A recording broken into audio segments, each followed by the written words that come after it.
कोसଳ उच्च विद्यालय सोनपुर रे मातृपितृ पूजन दिवस पालित।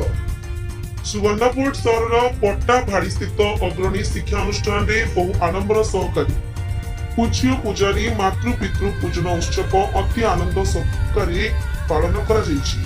पाखापाखि 6टी जिल्लारू अध्ययन करुथिबा 400 छात्र छात्री पितामाता सामिल होइथिले। आजिकार दिवस फेब्रुआरी 14 को अधिकांश स्थान रे पाश्चात्य संस्कृति अनुसार भैलेंटाइन डे भाव पालन कर प्रकृत भारतीय संस्कृति परंपरा अनुसार आज पितृ मातृ पूजन दिवस भाव नुआ ढंग से पालन करागला। निजर संतान निजर पितामाता पाद धोई आशीष लाभ करते। कार्यक्रम उद्देश्य थिला जे पाश्चात्य संस्कृति को लोप कर नूतन भाव में समाज को एक दिग्दर्शन होता। उक्त कार्यक्रम में मुख्य अतिथि भाव में सुवर्णपुर जिलापाल डॉक्टर रूपराज साहू उपस्थित रही पितामाता गुण गारिमा संपर्क शिशु को अवगत कराइथिले।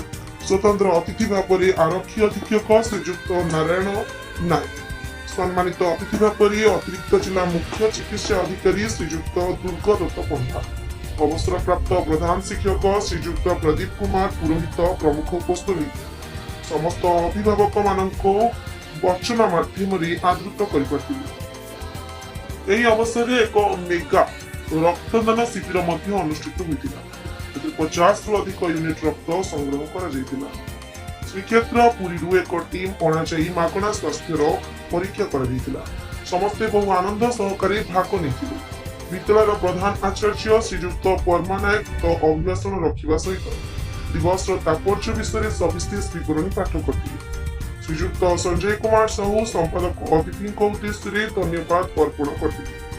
विद्यालय बुल्ली विश्वाल, प्रमोद साहू, श्रीतम सामल, मधुसूदन प्रधान, कामिनी जेना, तत्वदर्शी मेंडिली, रूपा प्रधान, दीप्तिमयी पालिया विद्यालय समस्त छात्र छात्री कार्यक्रम सफल रूपायन करते।